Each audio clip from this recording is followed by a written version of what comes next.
Hello, Zuko here. If you don't know, my name is Jess, but I go by Zimmy on the internet because one time I was 15. So today I wanted to talk about my 5 favorite books that I've read this year. These, I believe, all happen to be 2021 releases, so that's kind of exciting. I'm gonna try to remember to give you the synopsis, summary, whatever would be on the dust jacket kind of deal, what I liked about it, what I didn't like about it, and who I recommend it to. Let's jump right into it. These are in no particular order. Okay, let's go. Top of my pile here is The Ivies by Alexa Donne. So, this is a book about a very prestigious high school and a group of girls who are known as the Ivies. Each one has been designated since the beginning of high school to be applying for one specific Ivy League school. So they've been known as the Ivies. Each one is going to a specific school so that there's no competition, but the main character ends up applying for the same school as the leader of the group. Mayhem ensues, which ends up with a girl dead. So this is a murder mystery to figure out who killed this girl, and was it one of the Ivies? Would they be capable of killing one of their friends? I don't know if this counts as dark academia or not, but it had the vibe. And it's also by Alexa Donne, who, if you don't know, I'm kind of tired of saying this, but Alexa Donne is a YouTuber here who gives writing advice. Initially, when I picked this book up, I was really skeptical because being able to give good advice and being able to write good are two very different skills, where I feel like a lot of people on AuthorTube are good at giving advice because it's really easy to give really generic advice that sounds good, but they're not good at following that advice and actually writing a good book. But I didn't have that feeling when I read this. So I just like a good mystery. I felt like, I'll be honest, I'm really bad at solving these things. I don't figure out what's happening until the end. So even if there are clues dropped, I don't figure it out. But I liked this mystery. I liked the concept. And it was really weird because this book mentions the COVID-19 pandemic and it has ended in this book. And I'm just like, what's that like? Things I didn't like about this book. Honestly, I think I liked, I don't have any complaints about reading this. I don't know if it was a full 5-star, this is a perfect book, but it was a really solid mystery. I guess I don't know if this will have good rereadability in the future because it felt very modern, the language used and the fact that COVID was referenced and stuff. I feel like in 10 years, this book might not feel good to read because it'll feel really dated. But until then, I really enjoyed this book. I'd recommend this to fans of the Truly Devious series by Maureen Johnson, or other YA murder mysteries, or anyone who wants a softer toned down version of a dark academia. I never know how to say it, but one of those books. The next book I have here, and this might sound very weird because it is What Big Teeth by Rose Szabo. I think I gave this book a 2.5, 3.5 stars. I haven't rated it like it's this fantastic book that I loved, but it is a book that I keep thinking about, and it really stuck in there. It wasn't one of those books I read and then immediately forgot and was like, I may as well unhaul it, I'm never gonna think of it again. Plus this cover is beautiful. So this follows a girl, I don't remember her name. Does it say? Eleanor. So Eleanor has been estranged from her weird family for years, sent away to a boarding school, and she doesn't really know why she was sent away. All she knows is that she lives in a family of wolves. They're people who turn into wolves, but they're not really werewolves in that sense, and she does not. And one day she was just sent away and she didn't really have contact with her family anymore, and that was weird. So one day she runs away from school to go home, and there's things that are not being told to her. She wants to find out because her mom isn't a wolf, she wants to find family who maybe could relate to her experience of what bizarre shit is going on. I love me a good familial mystery. What I liked about this book, first of all, the cover, but this book didn't, the secret, I understood why it was being kept. There are so many familial mysteries where it's just not communication. They're just I didn't want to tell you because maybe you'd be sad. And then there's drama around that, which is the stupidest fucking plot. I hate miscommunication as a plot. I hate lack of communication as a plot. This book didn't do that. I didn't feel like. I felt like secrets were kept secret for reasons that made sense.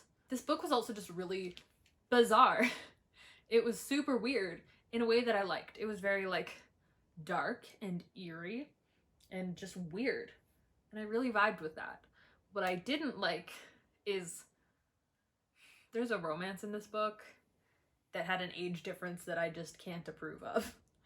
And I didn't like how kind of things weren't explained, and that just personally is something I don't like. I don't know, I want someone to come down from the heavens and info dump on me why her family is wolves. And I don't think that ever happens. I don't remember that happening, but I need that in all my books. I just want to know exactly why everything is the way it is, and I never get that. I think I would recommend this book to people who liked Burn Our Bodies Down by Rory Powers, or maybe people who liked House of Hallow. I feel like you two people would vibe with this. Speak of the Devil, the next book on my pile is House of Hallow by Krystal Sutherland. This is my favorite book that I read this year, hands down. I loved it. This book follows three sisters where one day when they are children, they all just disappear out of nowhere like thin air. They just vanish for a month. And nobody knows where they went, but when they came back, something is off about them. I loved this book. So what I liked about this book was just that overall vibe. It had such a good, perfect, creepy ambiance. It was creepy without being unnecessarily graphic, because I feel like a lot of horror really relies on having as much gore shock factor as humanly possible, and this didn't do that. This also has a beautiful cover, and I loved the characters. There are characters in this book who are just casually queer. I guess just mentioned, but it's never it's not a romance, so that never really is important to the plot, but they just mention, yeah, I like boys and girls, and hell yeah to casual queer rap. Yeah, I think I just really loved everything about this book. Things I didn't like about this book are, again, I feel like I need everything spoon-fed to me. I want all of the answers to why everything is the way it is, and I feel like in weird, kind of magical realism, paranormal-y horror books, you never get that. You don't find out where the demon came from, or why aliens invaded and where they came. You never figure that out in that kind of book, and that'll always bother me. But other than that, I loved this book and gave it 5 stars. I would recommend this to anybody who liked, I think, Rory Powers books for sure, Wilder Girls and Burn Our Bodies Down. I think if you liked those, you would probably like this. I also kind of feel like if you vibed with the Every Heart a Doorway series, you might also enjoy this. So yeah, that's this one. Next, and this was a late addition to this list because I just finished this book today, but I have The River Has Teeth by Erica Waters. This is, I believe, the second novel by Erica Waters. This is a angry queers with magical realism and horror elements and a murder mystery. So this follows the perspective of 2 girls. The first girl, Della, her mother has turned into a river siren, and she is trying to protect her mother, but she worries that her mother has been doing bad things. And it also follows this girl, Natasha, and Natasha's sister has gone missing. So she goes to Della, whose family is known as witches in town, for help, hoping that she can solve the mystery. And Della worries that maybe it was her mom who did it. Well, Natasha is pretty convinced that it is her sister's ex-boyfriend. So this book was very good. Again, really interesting cover. I don't love this one as much as the other ones because I don't like that angry owl. It feels so menacing. But this, I liked the queers. This was a good sapphic book. I liked that the queers could be angry. I like angry women in media. I feel like women should be allowed to be mad about things that make them mad. That's great. I liked the setting. This is set in a small town, and Della and her family live on this wildlife, national park kind of area. And there's this river that's kind of almost a character in the book, which I really liked that. I guess what I didn't like is parts of this book almost came off like they were trying to be fake woke, or they were really pushing the fact that, listen, I am woke. Do you understand? Me, woke, see, feminism. Which normally doesn't bother me, but something about this specifically, and it might have fully just been the tone of the narrator. I listened to the audiobook, and when she was reading Natasha's parts, she sounded almost like she was trying to be Siri. It was very flat and monotone a lot of the time. So it could have totally been that just delivered lines in a way that made it sound ingenuine, and that could totally be the problem. I recommend this book to people who like the Devouring Grey series, or Sawkill Girls. I feel like it's got good, like, kind of similar vibes to those books. And lastly, I have The Witch King by H.E. Edgemon. I always want to say H.E. Edgemon. There's also no D at the end, so I don't know why I keep pronouncing it like Hedgemond, H.E. Edgemon. This is a book about a fae kid who has escaped the fae world to live as a normal person because he is a trans boy and he was betrothed to the prince of the fae world. And in this world, there are the fae and there are witches, which are essentially fae, but like not as powerful. So they're kind of like ostracized a little bit. They're like treated as lesser than. And the main character, Wyatt, is a witch, hence the Witch King. But he was the first witch, I believe, also to be betrothed to a prince, a fae prince. But because they are like legally binded to be married, when it is time for Emir to be crowned prince, he needs to have his spouse, but Wyatt does not want to go back. So there's all that kind of nonsense. I really enjoyed this book. So what I liked about this book, I like queer fae books. I like fae. I like queer. Love that. I love that the characters are flawed as hell. They make terrible choices. They're not great people. And I loved them.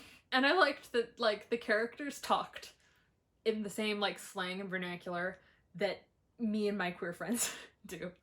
There's a lot of, like, I'm gay, I can't do math kind of stuff in this book. And I very much enjoyed it. I'm very excited. The sequel, I think, comes out next year, and I don't remember what it's called. One thing I didn't like about this book is that I didn't know it wasn't a standalone when I picked it up, because they never say on the spine, like, book 1. They knew when they published it this was a multi-book deal, and they never do that, and I hate it. Put that it's a series when you publish the first one. Other than that, I can't think of things like I just didn't like about this book, except I can't tell if I liked or don't like that one of the, like, main antagonists is named Derek. He's a fairy, he's a fae, named Derek, and I just think that's very funny. I would recommend this book to anyone who is disappointed by Masters of One by Jada something and someone else, because it was a very bland and bad queer fae book, and this one was a very exciting queer fae book. I guess I would recommend this to maybe fans of Holly Black's fae books, but only if you're looking for queer fae books. So yeah, that is my 5 favorite books of the year so far. I would have done 10, but I worry that all of my favorite books will be the same at the end of the year, and then this will be a redundant video. Like, I don't doubt that at least half of these books will be at my, like, favorite videos at the end of the year video. So yeah, I didn't want to have it be 10 and just have the same video done in 4 months. So yeah, I hope you all enjoyed it. I'll see you whenever I do my next video. I suppose I should tell you, if you're still here, you're probably not. Judging by, like, my analytics, my watch time, you don't watch for very long, and that's fine. But if you're still here, next week is my top 5 least favorite books so far of 2021. So stick around for that. Yeah, I'll see you whenever I do my next video.